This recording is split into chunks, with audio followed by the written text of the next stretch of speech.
اعوذ باللہ من الشیطان الرجیم بسم اللہ الرحمن الرحیم بسم اللہ الرحمن الرحیم طٰ، یہ پھر حروف مقطعات ہیں۔ ما انزلنا علیک القرآن لتشقی، ہم نے یہ قرآن آپ پر اس لیے نازل نہیں کیا کہ آپ مشقت میں پڑھیں، لیکن یہاں یہ کہ تشقیٰ جو ہے وہ نامرادی کے لیے بھی آتا ہے۔ یہ عربی زبان میں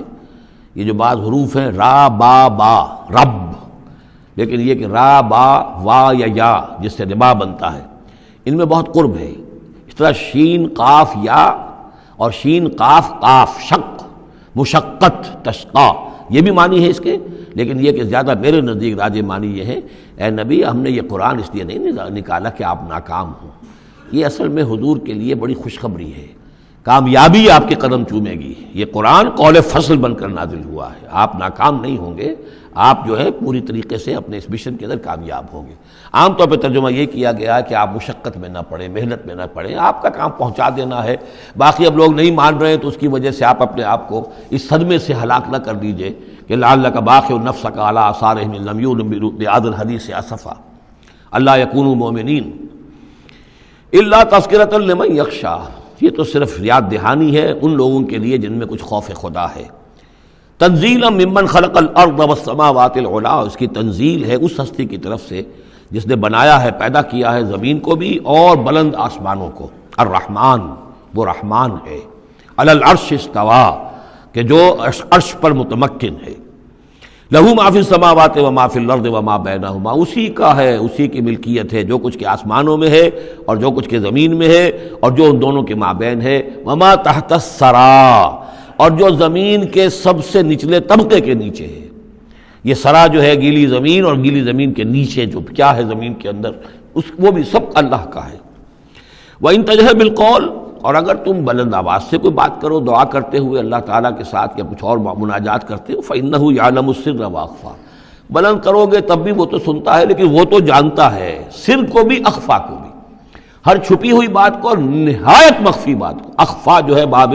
یوں سمجھیے کہ افعل التفصیل، سب سے چھپی ہوئی چیز اس کو جانتا ہے۔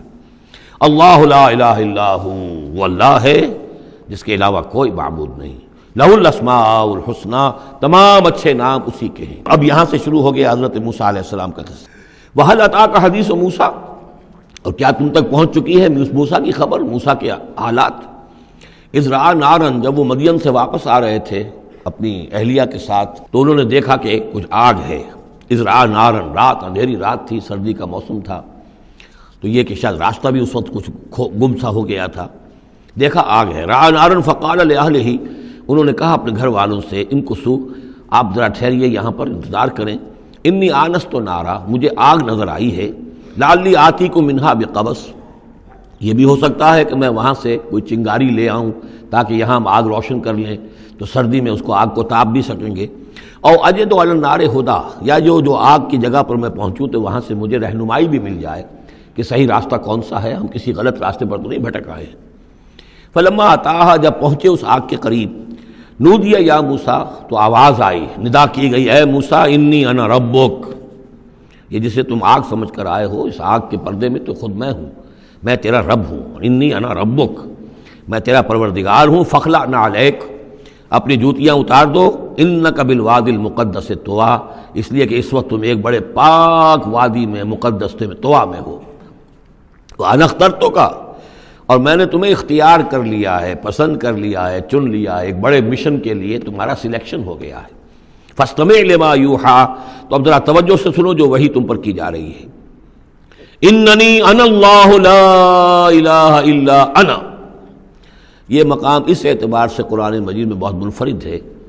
کہ جو انانیت کبریٰ ہے، اللہ کی انانیت کبریٰ جس طرح ان الفاظ میں قرآن مجید میں ظاہر ہوئی ہے، میرے علم کی حد تک کوئی دوسرا مقام نہیں ہے۔ یہ علامہ اقبال نے یہ الفاظ استعمال کیے نا کہ ایک تو ہماری انائے صغیر ہے، دی اسمال ایگو، میں، ایک ہے بڑی ego, the great I am, the infinite ego, وہ اللہ کی جو انا ہے، انائے کبیر، اس انائے کبیر کا جس طرح سے ظہور ہوا ہے قرآن مجید میں اس مقام پر اور کس جگہ نہیں۔ اننی انا اللہ لا الہ الا انا، یقیناً میں ہی ہوں، میں ہوں اللہ اور میرے سوا کوئی معبود نہیں، فاعبدنی، بس میری ہی بندگی کرو، میری پرستش کرو، واقم الصلاۃ لذکری، اور نماز قائم رکھو میری یاد کے لیے، ان الساعۃ آتیۃ، اور یہ بات بھی یاد رکھو قیامت آ کر رہے گی، اکاد اخفیہا، میں اسے مخفی رکھوں گا، لتجزا کل نفس بما تسعی، تاکہ بدلہ مل جائے ہر شخص کو، ہر جان کو جو کچھ کہ اس نے کوشش کی ہو، فلا یصدنک عنہا من لا یؤمن بہا، تو دیکھنا تمہیں کہیں روگرداں نہ کر دیں وہ لوگ کہ جو اس پر ایمان نہیں رکھتے، جو آخرت کو نہیں مانتے، کہیں تمہیں بھی آخرت سے برگشتہ نہ کر دیں یا نماز سے برگشتہ نہ کر دیں۔ یہ عنہا کی ضمیر دونوں طرف جا سکتی ہے۔ واتبع ہواہ، وہ لوگ کہ جو اس سے آخرت سے خود جو ہے روگردان ہیں اور جنہوں نے کہ اپنی خواہشات کی پیروی کی ہوئی ہے، فتردا، تو تم بھی ہلاک ہو جاؤ گے اور تم بھی گڑھے میں گرو گے۔ وما تلک بیمینک یا موسیٰ، اور اے موسیٰ تمہارے یہ داہنے ہاتھ میں کیا ہے؟ قال ہی عصائی، کہا یہ میرا عصا ہے، اتوکا علیہا۔ اس میں نکتہ نکالا ہے مفسرین نے کہ دیکھیے جو اللہ تعالیٰ سے مخاطبت اور مکالمے کا جو ایک ذوق حاصل ہو رہا ہے، تو جواب اتنا ہی کافی تھا یہ میرا عصا ہے، لیکن آگے بڑھا رہے ہیں بات کو، یہ میرا عصا ہے، اتوکا علیہا، میں اس پہ ذرا ٹیک لگا لیا کرتا ہوں، واحش بہا علی غنمی، اور میں اپنی بکریوں کے لیے اس سے پھر پتے جھاڑتا ہوں درختوں سے، وَلِيَ فِيهَا مَعَارِبُ أُخْرَى، اور میرے اور بھی بہت سے کام ہیں جو اس لاٹھی سے، اس عصا سے میں لیتا ہوں۔ قال القها یا موسیٰ، فرمایا ذرا ڈال دو زمین پر اس کو اے موسیٰ، فالقاها، تو انہوں نے ڈال دیا، فَإِذَا هِيَ حَيَّةٌ تَسْعَىٰ، تو وہ تو دیکھتے ہی دیکھتے ایک سانپ بن گیا، چلتا ہوا دوڑتا ہوا۔ قال خذها ولا تخف، ایک دوسرے مقام پر آپ دیکھیں گے کہ حضرت موسیٰ پر اتنا خوف طاری ہوا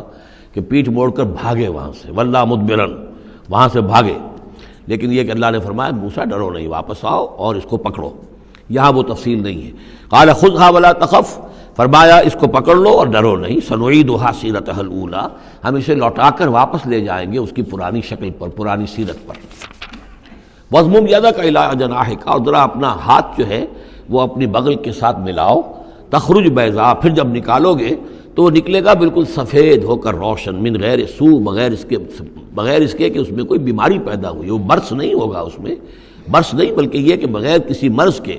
وہ چمکتا ہوا ہوگا سفید۔ آیتن اخری، یہ دوسری نشانی ہے۔ تو یہ دو نشانیاں ہم نے تمہیں دی ہیں، لنریک من آیاتنا الکبریٰ، تاکہ ہم دکھائیں تمہیں اپنی بڑی نشانیاں، ان میں سے کچھ نشانیاں، یہ دو نشانیاں ہم نے دی ہیں۔ اذهب الی فرعون انہ طغی، اب جاؤ فرعون کی طرف، وہ بہت سرکش ہو گیا ہے، اس کی سرکشی جو ہے وہ اب حد سے تجاوز کر رہی ہے، تو جاؤ اور اسے دین کی دعوت دو، خیر کی دعوت دو، اور خاص طور پر یہ بھی کہو کہ بنی اسرائیل پر ظلم نہ کرے اور انہیں واپس جانے دے جہاں سے وہ آئے تھے، فلسطین سے۔ صدق اللہ العظیم۔